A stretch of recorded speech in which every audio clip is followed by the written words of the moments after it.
Good afternoon and welcome to another episode of Presbyterians in Quarantine Drinking Coffee.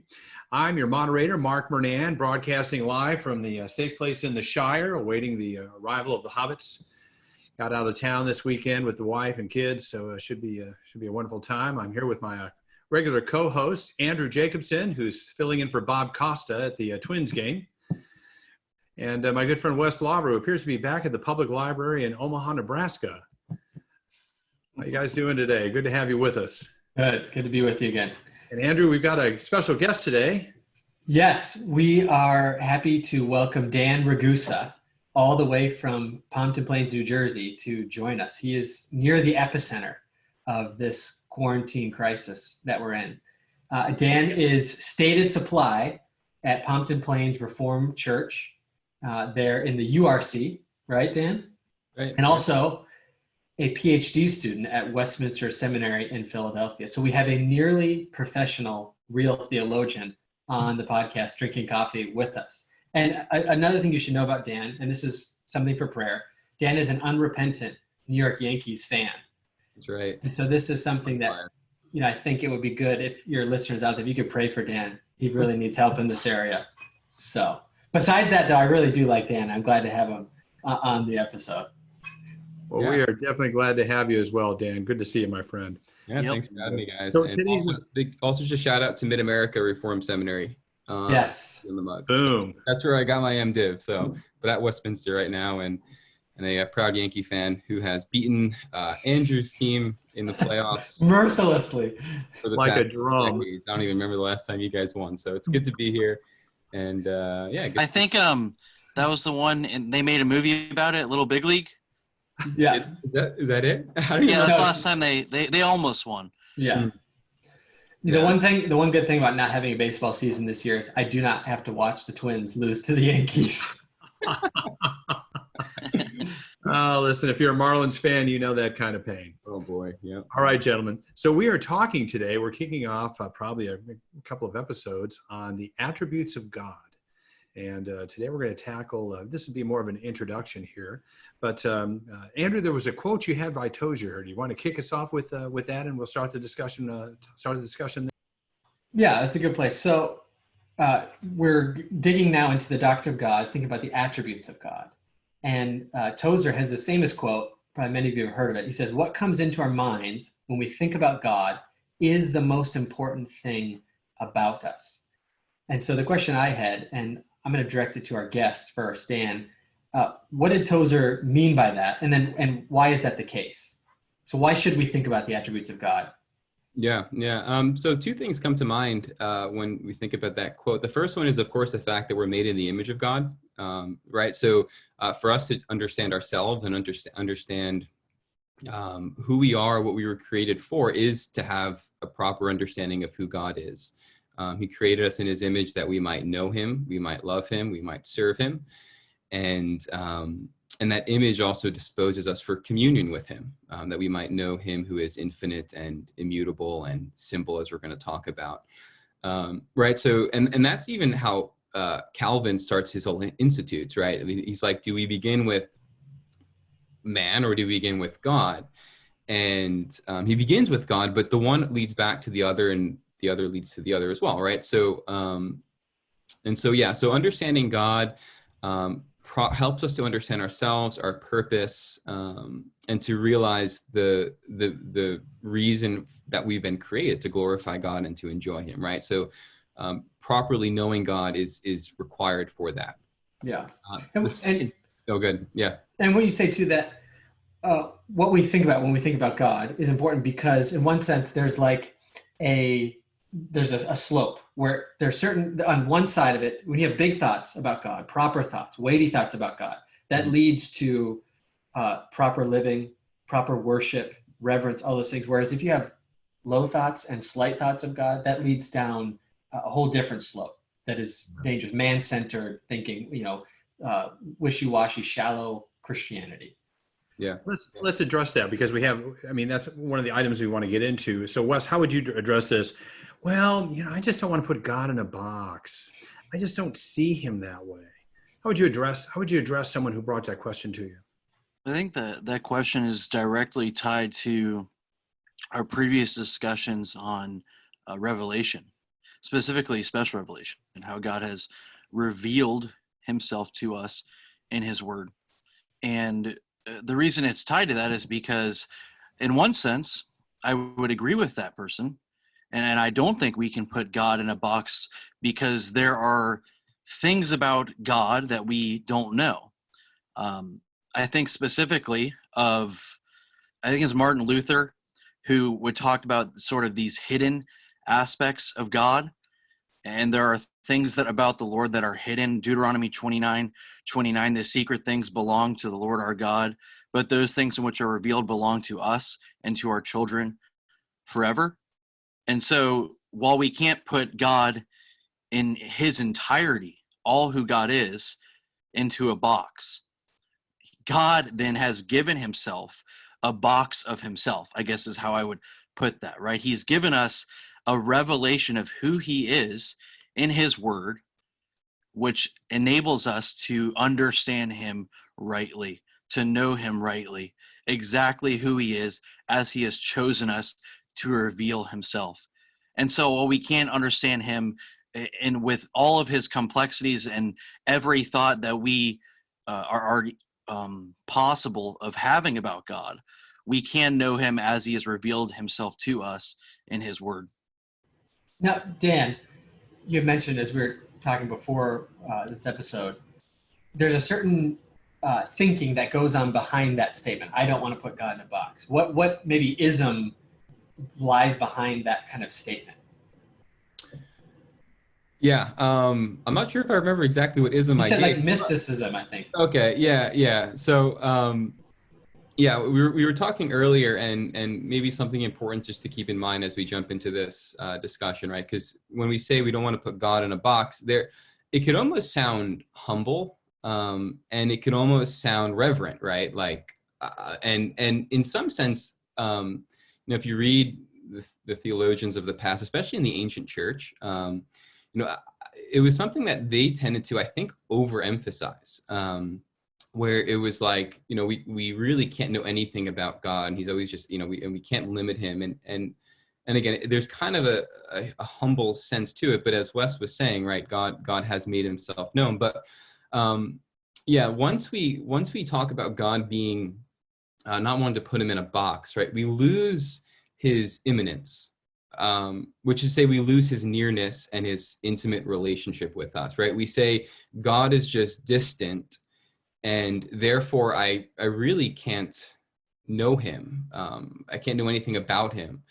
And when we lose his immanence, we end up really moving towards deism, which is simply just, God kind of is away. Maybe he existed, maybe he created everything, kind of let everything run like a clock, but there's no personal relationship with him.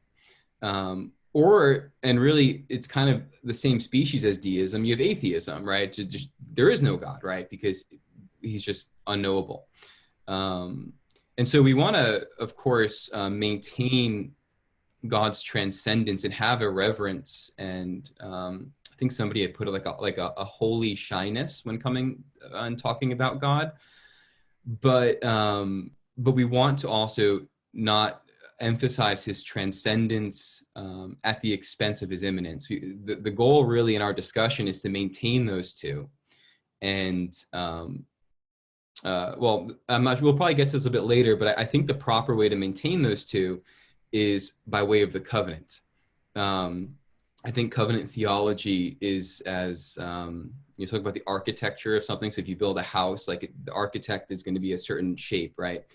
And so the architecture of theology, of scripture, is the covenant, which maintains that God is both transcendent and great, but also near and close and knowable to his people. So we can say more about that later, but right. So we want at the outset say, by way of God's covenant, and I don't know if you introduced, but I'm not Presbyterian technically, but I'm more of the pure Reformed. Well,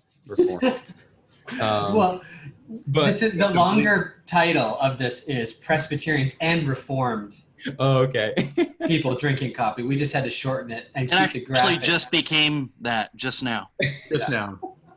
Yeah. I think we're gonna have to. I think we're gonna have to edit that part out of the broadcast at some point if somebody finds out he's the URC. You are So- seeing Reformed churches. But it does sound. I mean, it does sound like you're striking a balance between the current cultural trend of angry atheism to a moderate deism to the other end where Jesus is my boyfriend. Exactly, right? Yeah. So you can have immanence without transcendence, just closeness without him being great and different from us, and that's creating a God in our own image. But I did want to say, just so you to have some credibility with Presbyterians, Westminster Confession of Faith 7.1, right, says that though the distance between God and the creature is so great, that left to ourselves we can have no fruition of him as our blessedness and reward, except God condescend to us, which he has been pleased to do by way of covenant, right? So, right, you have the greatness and you have the condescension by way of covenant. So, I want to emphasize that. He What was quoted that? the Westminster flawlessly. I'm impressed. No, that was not flawless. That was like a paraphrase, really. I skipped a part of it. Yeah, anyway, I'll leave it at that. Yeah. Well, so the statement, I don't want to put God in a box, you say is one sense it can make the error of overemphasizing the transcendence of God, which is his greatness, his majesty. He's in a category all by himself, but it denies his immanence, that he's near to us. He's a relational God who delights to make himself known and to enter into relationship with his people. And so in one sense, you're saying we need to hold those two in connection with each other and hold them in proper tension. Yeah. Yeah.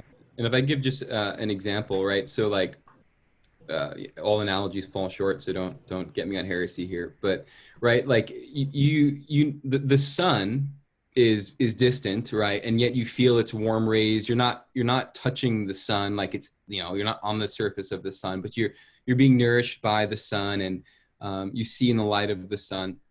But on the one hand, right, if you overemphasize his transcendence and lose his immanence, you just have a theoretical sun possibly somewhere, but there's no power to that, right? You're not nourished by something that's far off that doesn't touch you. But on the other hand, if you overemphasize the immanence of God and end up creating a God in your own image, it would be like drawing a sun on the wall of your house with a crayon and then trying to warm yourself by it, right? So like there's no power with that either, right? Whether the sun's really far away or if you just made it up on your own, right? There's no real power. So it's only by maintaining transcendence and immanence, his greatness above us, his closeness to us, that we actually can know God and be transformed by God and enjoy God and glorify him, right? That's where the true power lies. That's good. Mark, if he is in fact knowable, and we know that he is knowable because he's revealed himself in his word. So, I mean, we're not addressing the question of a lack of knowledge. It's just that our knowledge is limited. Is that correct? It's finite. Yeah, I mean, that's what when we say something like God is infinite, we're acknowledging that he is on a whole different plane of existence than us. Yeah. There's no limitations in him. We are finite. So we have a birthday and we have a funeral. God has neither of those. I tell my kids, God has no birthday and he'll never have a funeral because he's eternal. He's infinite. Yeah. And therefore, the finite will never be able to fully comprehend the infinite. And so when we talk about something like the incomprehensibility of God, which is a category that's often used when speaking of the attributes of God, what we mean isn't that we can't know anything about God, that we can never grasp any true thought about God. It's that we cannot exhaust the knowledge of God, that there's so many things about God that we will just not even begin to scratch the surface of. We're seeing at the tip of the iceberg, but we can't see what's below the surface. You're describing what most of us would call as infinitely complex, and yet, Wes, there's a phrase that is utilized in theology that God is simple. Yeah. You want to expand on that? Yeah, I mean, in many ways, God is simple, and I think of when I think of the simplicity of God, R.C. Sproul has this story in his book, Essential Truths of the Christian Life, the one that we keep referencing. And the story, it's about a seminary student who asked his professor, who is Karl Barth, and he asked him, like, what is the most, I think it was like what is the most striking attribute of God to you? Or what is the most profound thing you've ever learned in your study of theology? And Karl Barth said, Jesus loves me, this I know, for the Bible tells me so. And the students started to laugh, and they realized quickly that it wasn't a joke, that he was being entirely serious. And so when I think about the simplicity of God, I think of the simplicity of who God is at his core. And I also think of Exodus 33. I think of when Moses, he asked God to show him his glory. And so there's this sense in which we can't see God's glory. We can't fully comprehend God's glory, because if we were to fully comprehend God's glory in our finiteness, then we would die. And so God gives him just a small little glimpse of his glory, a small little glimpse of who he is. And he goes down the mountain, he's radiating God's glory. And in that same scene, the Lord tells Moses who he is. He says that he's long-suffering and quick to forgive. And so these are simple things that everyone can understand, right?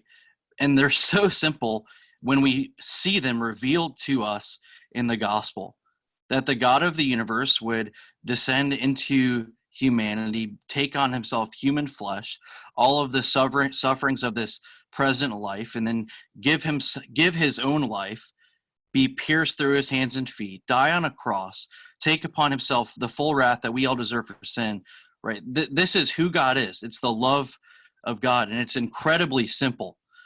And so there are many things about God that every single one of us is capable of understanding, but won't understand apart from God's grace in our sin, apart from regeneration.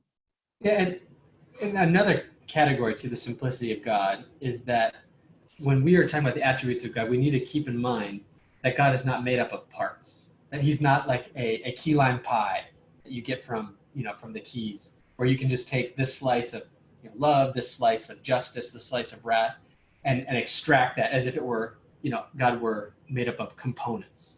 And so, Dan, why is it important when we think about the attributes of God and examine them individually? You read a chapter on the sovereignty of God, that we keep God's simplicity in mind.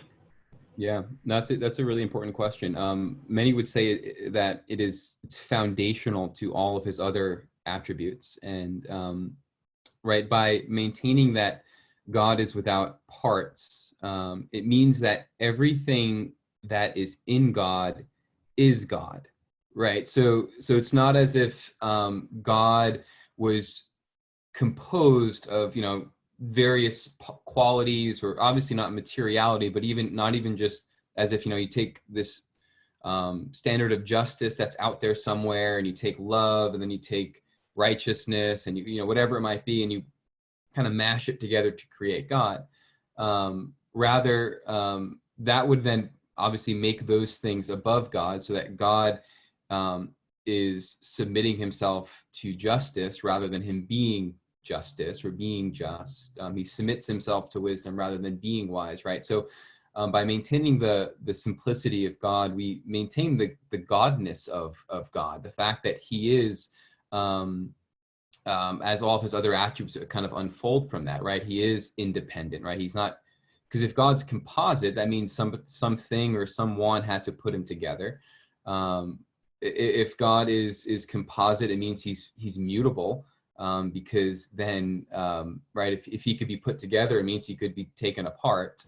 He could be made better, or he could be made worse if he's not simple. But as being simple, God is not composed of parts, and that means everything in God is God. And so that's why you have in Scripture phrases, especially in John, right? You get God is love, right? And the point is not that relationship could be reversed, right? God is love and love is God. I've seen people do that, and sometimes innocently, but it's like, no, like The point that John's making is that love is an attribute of God, and all of God's attributes are God.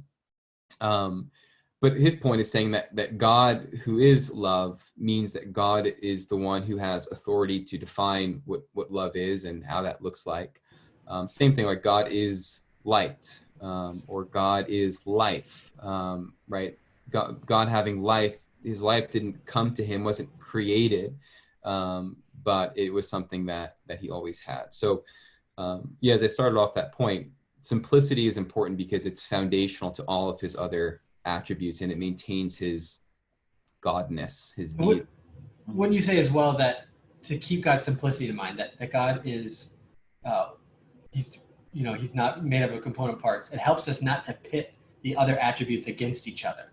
As if you can say, well, he's justice over here and he's love over here, and love is actually the nice part of the birthday cake. It's the corner piece that has more frosting. But justice is kind of the middle. It's one he has to have, but it's not really that good of a part of God. But actually, when God loves, he loves justly. He loves wisely. He loves with a holy love. They're all related because they're not separate components, but they're part of who God is.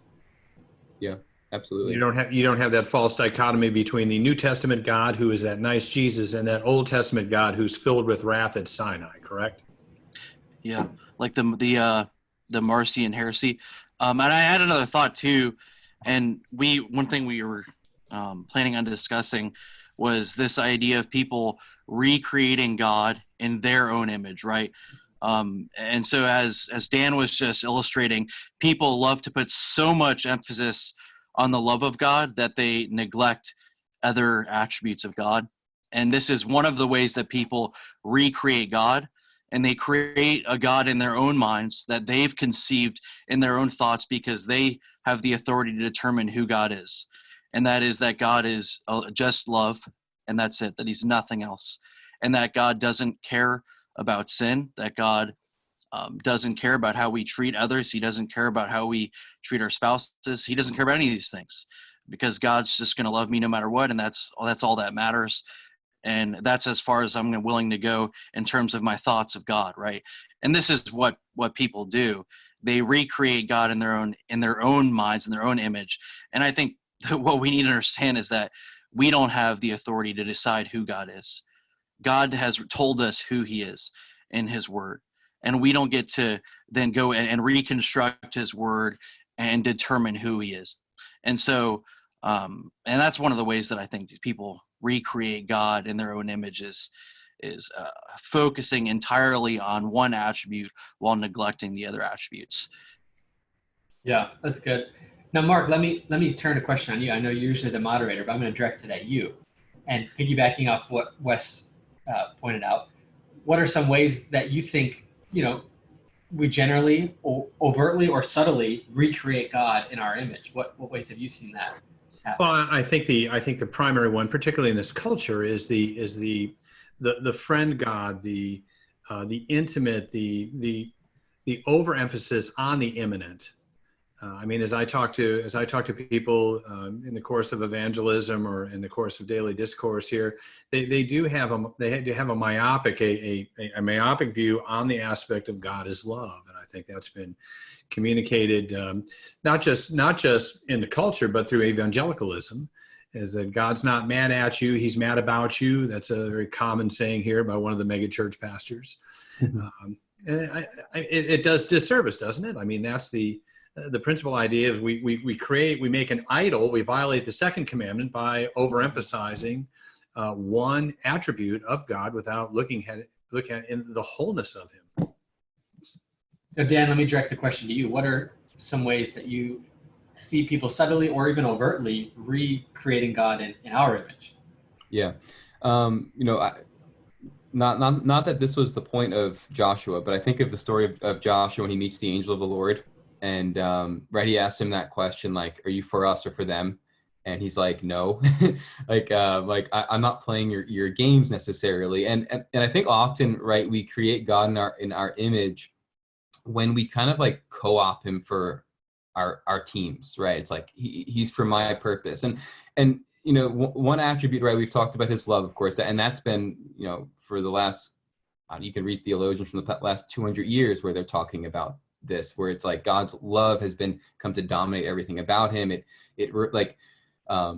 The cross is viewed as cosmic child abuse, and it's like it's certainly not fitting for God. Well, who are we to say it's not fitting for God, right? So that's a pretty typical example. But other ways, I think, especially today, that we kind of recreate God in our own image and sort of put, write his name on our roster is in terms of, I think, of justice, right? Like we have all of these various calls of like social justice and criminal justice and whatever, right? Whatever those things are. And typically, I don't want to make a blank statement, but typically when you add an adjective before justice, it ceases to be just. And we end up imposing like, well, of course God is justice, and God is just, and so of course he wants this to be fixed. And there are many injustices in the world that do need to be addressed, and as Christians we do need to stand up for. But I think we recreate God in our own image when we take things that are true of him and then manipulate them and steal them for our own purposes. So like justice would be one of them. Other ways we might create God in our own image. Again, we talked about love. Sometimes it's just a God who, when I look at him, it's just me with a superhero cape on or something, right? Because it's just an overpowered man or something, right? And so all of those definitions of God, or those, not even definitions, but all of those recreations of God in our own image, they all begin with us, right? And then we see ourselves and project ourselves into God, rather than beginning with God's, how do you get rid of that? Well, you begin with God's revelation, right? Move from God to us. He's the one who condescends to us, reveals himself to us, and we humbly receive that as his image bearers. That's a great description of it. Let's keep in mind our initial when we opened up here. I've got a quote here from Thomas Watson: "Meditate on God's attributes. The attributes of God are the various beams by which the divine nature shines forth to us." So, question: in what ways is thinking about the attributes of God, how does that transform us? Yeah, start, and we can go around as we kind of conclude here. And I would say, one of the ways that thinking about the attributes of God should transform us is when we think about God, especially right thoughts about God, we know we're thinking rightly about God when we're left humble. That when we come like Isaiah in Isaiah 6, and we see the holiness of God, consider the holiness of God, it should leave us saying, woe is me. That we see the infinite chasm that exists between creator and creature. And we realize that, we are so small and puny before him, and we are dependent on him. We are accountable to him. I mean, all these things that we often forget. When we think about God and we think rightly about him, it should leave us very humble, and it should shrink us down to our proper size. So Wes, how does thinking about the attributes of God, how should that transform us? Yeah, I'm going to just use one example, and I'm going to use a current example. And go back to March 15th, March 16th, NBA season gets canceled. Everything's canceled. And it's like this virus, right, that was only in China. Hadn't really thought about it more than once. It's like this realization of it's here. Everything is going to change. Things are going to be closed. Like, we're going to be quarantined. Like, people are going to be walking around grocery stores in masks. It was that moment, right? Those 2 days. And I remember thinking about, as a pastor, what can I do? How can I offer hope to people? And the way that we do that is through reminding them of who God is.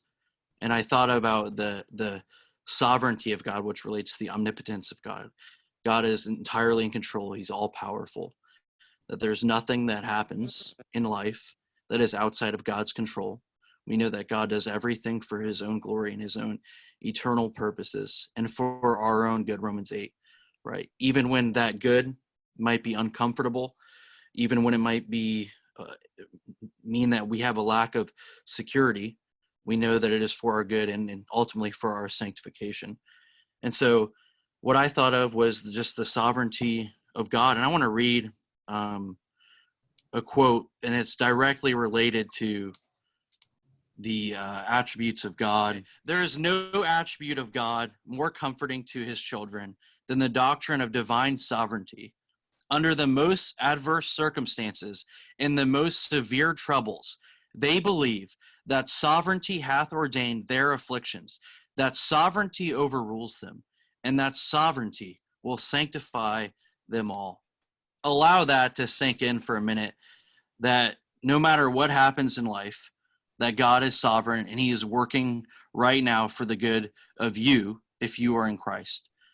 And meditating on, thinking about that changes how you respond to the situation, right? Instead of sort of just becoming depressed and living in fear and living in panic and watching the news 24/7, the way that you then respond is in light of who God is and his sovereignty, trusting him, and then seeking ways that you can serve this God who controls everything in the palm of his hand, this God who is entirely sovereign.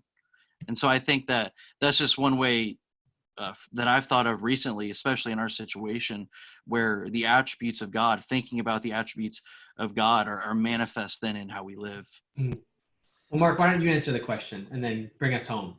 Well, the only example that I had that hasn't already been discussed perhaps is the reference we had earlier to the sun. When I walk out to the sun, I'm warmed by its rays. I see its impact on the trees and the plants around me. I see the energy that it provides, and I bask in that, and yet I'll never see it in all of its completeness. And yet I know it well enough to experience the benefits of being in its presence. And I think the same thing that Jesus said to Philip, do you not, have I been with you so long and you still don't know me? If you've seen me, you've seen the Father. And I take a great comfort in that. Well, hey, gentlemen, it's been a wonderful time to spend some time with you. What an awesome topic. I'm sure we will be addressing this. There's no limit, obviously, with an infinite God to how much we could discuss about this. But for today, we'll conclude. I want to thank my co-host here, Andrew Jacobson, pastor of Sand Harbor Presbyterian Church in Jupiter, Florida. Wes Lauber, pastor of Cornerstone Presbyterian Church in Palm Beach Gardens, Florida. And Dan Ragusa, visiting us from Pompton Hills Reformed Church, somewhere in the dark hillsides of New Jersey. Pompton Plains. Pompton near Plains. The evil empire of the Yankees. That's great to be with you, gentlemen. Join us again next week for another episode of Presbyterians in Quarantine Drinking Coffee. We'll see you next time.